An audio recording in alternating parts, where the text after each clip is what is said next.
In a few days, I'm going to be traveling to Spain for one of the longest trips of the year.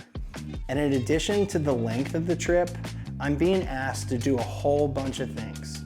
I need to film a little bit for a documentary. I need to do some commercial video for a brand. I need to operate drones, and I need to be ready to take some behind the scenes stills for this entire project. So in this episode, I'm gonna walk you through exactly how I go about packing for a trip like this, the things I'm thinking about, and little tips and tricks that I've picked up along the way to be able to safely travel halfway across the world with thousands and thousands of dollars worth of production gear. Let's get into it.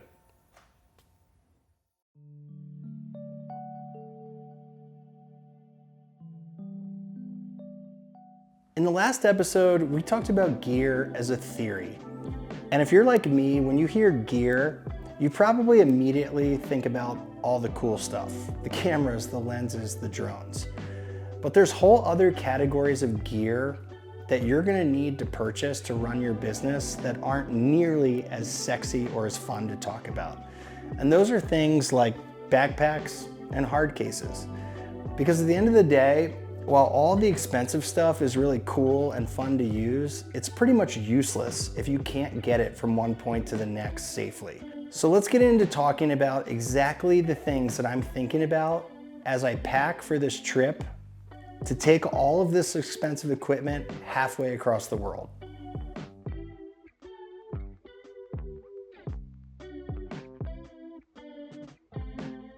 So the first thing that we think about when we go on any trip is how are we gonna get cameras, lenses, drones, all the expensive stuff from point A to point B safely and efficiently. And normally the gear ends up in one of two methods of transportation. It's either gonna end up in a soft pack like this, or it's gonna end up in a hard case like this. There are pros and cons to each, and there's no right answer. Usually the answer depends on how we're getting there. Are we loading gear in the back of a truck? Are we going to an airport? Are we getting on a train? Or are we walking gear through a desert and crossing a river in a pack raft? Every single method determines how we're moving our gear. Packs are great. They're light. You can throw them on your back. It makes you super nimble. But the downside of packs is there's usually not a ton of space, and they're also not fully weatherproof. They're also soft, so if they get crushed or dropped, your gear is prone to damage. Hard cases, on the other hand, are mostly built like tanks. They're weatherproof, they keep the gear safe. If something's dropped, the gear is secured in there. But the downside is that they're super bulky and they're super heavy and awkward. So again, everything depends on how we're getting from one place to another. The other thing when you're traveling by air specifically is which things do you want to keep with you and which things do you want to trust the airline with. My personal mentality is the more tools I can keep on my person, the better. Because if a case ends up in a different city or a bag gets lost, at least I have the ability to do my job. Again, it's not always possible, and on this Spain trip, I'm gonna be traveling with so many batteries that I'm barely gonna be able to keep anything else with me. It's just the reality of the situation. And we'll talk about how you can hedge for problems along the way later in this episode.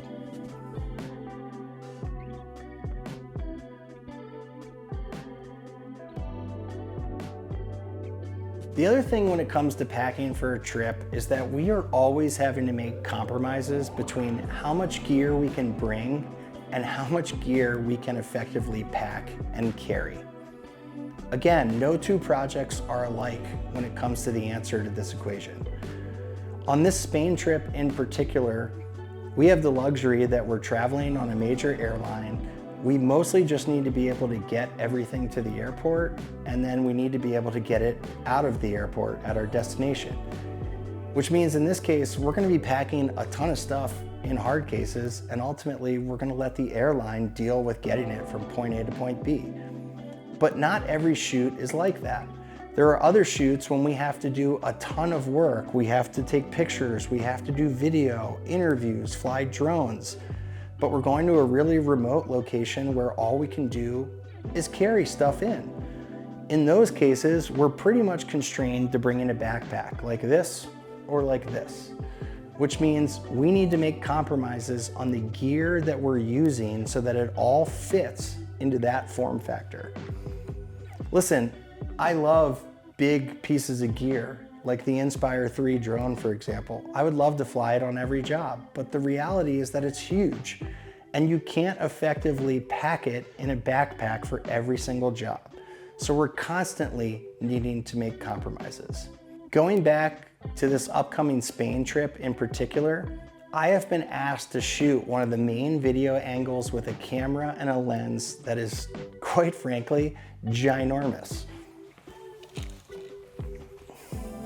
With this setup, that means I need to figure out a place in a case to pack this safely, and it also means that it's going to take up a huge amount of real estate in one of my production cases. So in this particular instance, I'm probably going to need to make some sacrifices with other pieces of gear just to be able to get this monster in one of my cases.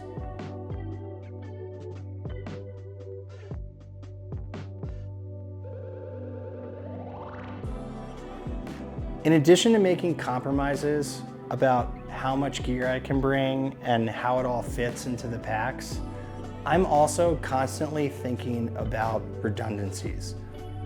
What happens if a camera breaks or a lens fails? How can I ensure that I can still do my job by having the right equipment that I need on every single job? Listen, there's just not enough space or not enough money, quite frankly, to have two of everything. So in those cases, I'm constantly thinking about bringing gear that can pull double duty. In other words, these stills cameras, yeah, they're great for stills, but they also are pretty capable for video.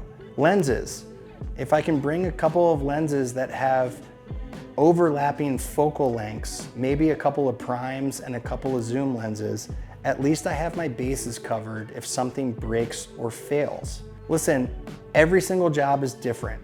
And when I'm going to Spain this week, we have the luxury of being able to kind of bring whatever we need, assuming we can effectively get it through the airports. But not every job is like that. Again, if we're confined to a backpack or doing something where we're limited with how much stuff we can bring, I'm always thinking about how I can internally have redundant systems without bringing too much.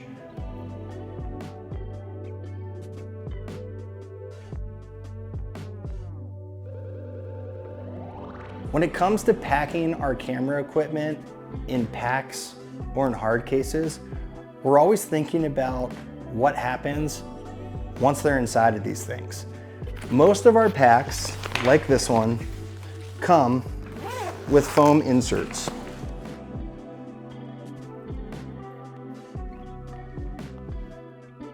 And the foam inserts keep all of our stuff safe and secure when these packs are on our backs.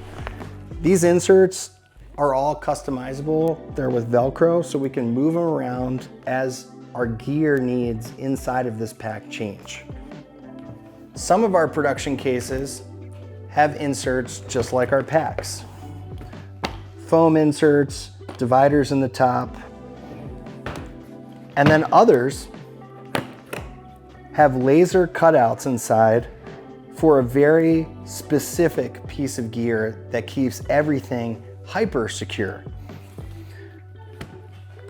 In a lot of these backpacks or cases, a lot of these inserts can come out and can be swapped for something else, just depending on the need.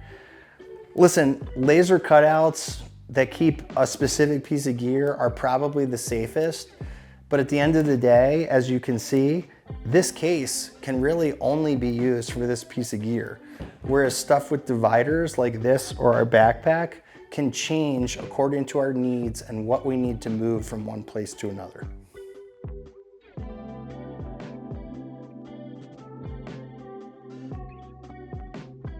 Here's a thing that nobody's probably going to tell you about traveling with really expensive camera gear, and that is you always need to be thinking about covering your own ass. CYA. At the end of the day, if you hand all this stuff to an airline or to a train attendant or whatever, they're not gonna think about this stuff in the same way that you are. Stuff gets lost, it gets damaged, and you're responsible for how you pack this stuff and keeping your gear safe.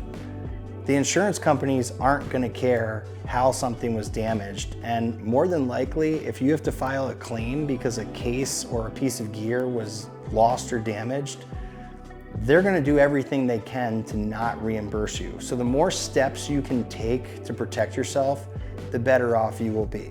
The other thing that I do with every single piece that we are traveling with is I put an AirTag in it. Why? Because I want to know where this stuff is at all times. Even if it's not an airport, even if you're just loading stuff in a truck or getting on a train, have an AirTag in every piece of equipment. So God forbid if something gets lost or misplaced, you can at least try to track it down and figure out where it is. Listen, at the end of the day, all this stuff is great and it's meant to protect your gear, but ultimately you're responsible for it.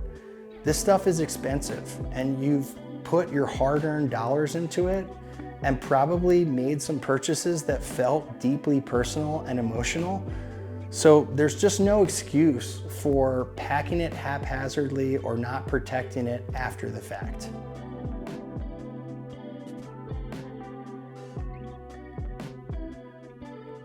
So yeah, in the last 2 episodes, we've talked a lot about gear.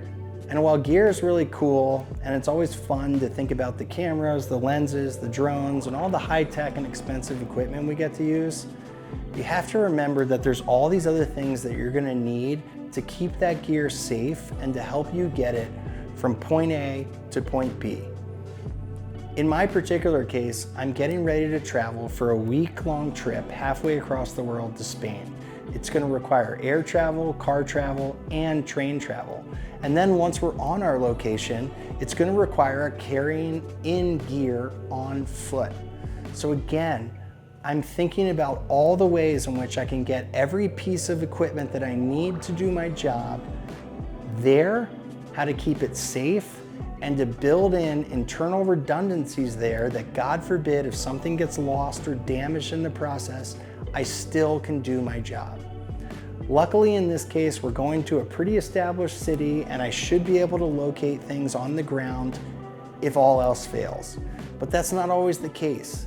And no 2 projects, especially in our world when we do travel, outdoor, and adventure primarily, are the same. So you constantly need to be making compromises and ultimately do things in the best and the most efficient way that you possibly can. Next week, we're gonna check in from that trip and I'm gonna walk you through exactly what we did when we were on the ground there. We were on a pretty super awesome top secret mission and I can't wait to share it with you. I'll see you then.